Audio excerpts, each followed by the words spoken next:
ప్రార్థిస్తాయి. తదుపరి తులారాశి. తులారాశి వారికి ఈ వారం బాగుందని చెప్పచ్చు. వృత్తి ఉద్యోగాలలో మంచి మార్పు చోటు చేసుకుంటుంది. అయితే కష్టానికి తగిన ప్రతిఫలం మటుకి లభించదు. కష్టం మనది, పేరు ఇంకొకరిది అన్నట్టుగా ఉంటుంది. అలాగే వ్యాపారంలో కూడా అలాగే ఉంటుంది. మీరు చాలా కష్టపడతారు, కానీ లాభాలు మటుకి వేరే వాళ్ళకి వస్తుంది. ఇక్కడ విషయం ఏంటంటే ఉద్యోగంలో కావచ్చు, వ్యాపారంలో కావచ్చు, మీకు మీరుగా చేసుకునే ఏదైనా సరే మీకు కలిసి వస్తుంది. అదే పార్ట్నర్షిప్లో కావచ్చు, ప్రాజెక్ట్లో కానీ పార్ట్నర్షిప్ లేదా వ్యాపారంలో పార్ట్నర్షిప్ చేసినా సరే అది మీకు అంతగా కలిసి రాదు.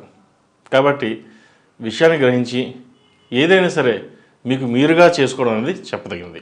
బంధుమిత్రులతో కలిసి ఈ వారం ఆనందంగా గడుపుతారు. శుభకార్యాలు పాల్గొంటారు. దైవ దర్శనాలు ఎక్కువగా చేసుకుంటారు. అయితే మీకున్న ఆలోచనతోటి అందరూ మనవారే అనుకోవద్దు. కొంతమంది మంచివారు ఉంటారు, కొంతమంది చెడ్డవారు ఉంటారు. ఏది మంచో ఏది చెడో తెలుసుకుని ముందుకు వెళ్ళండి.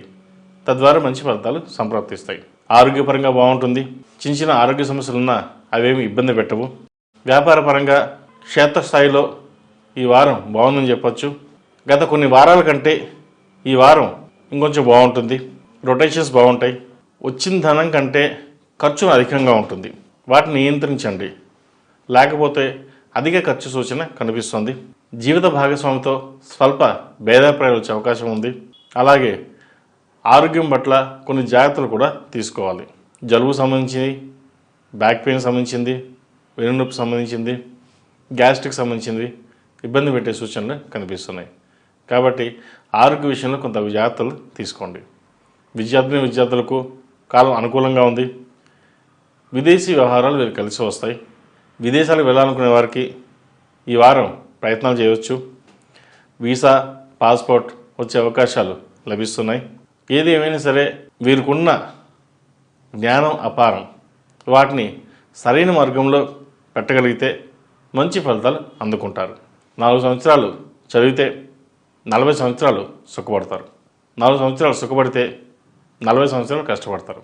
కాబట్టి ఏదైనా మన మీదే డిపెండ్ అయి ఉంటుంది. కాబట్టి చదువు మీద శ్రద్ధ వహించి ముందుకు వెళ్ళండి.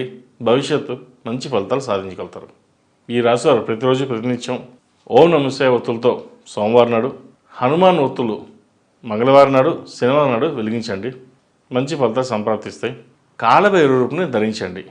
నరదిష్టి అధికంగా ఉంటుంది. మీరు ఏ తప్పు చేయకపోయినా, ఏమి మాట్లాడకపోయినా, ఏదో అన్నారు లేదా మీ గురించే మాట్లాడుతున్నారు అన్న ఆలోచనలు ఎదుటి వాళ్ళకి వస్తాయి. కాబట్టి వాటిని దూరంగా ఉండడానికి హనుమాన్ చాలీసా పఠించండి.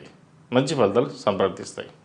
ఈ రాశిలో జన్మించిన వారికి కలిసి వచ్చే సంఖ్య 5, కలిసి వచ్చే దిక్కు తూర్పు, కలిసి వచ్చే రంగు నేవీ బ్లూ. తదుపరి వృశ్చిక రాశి.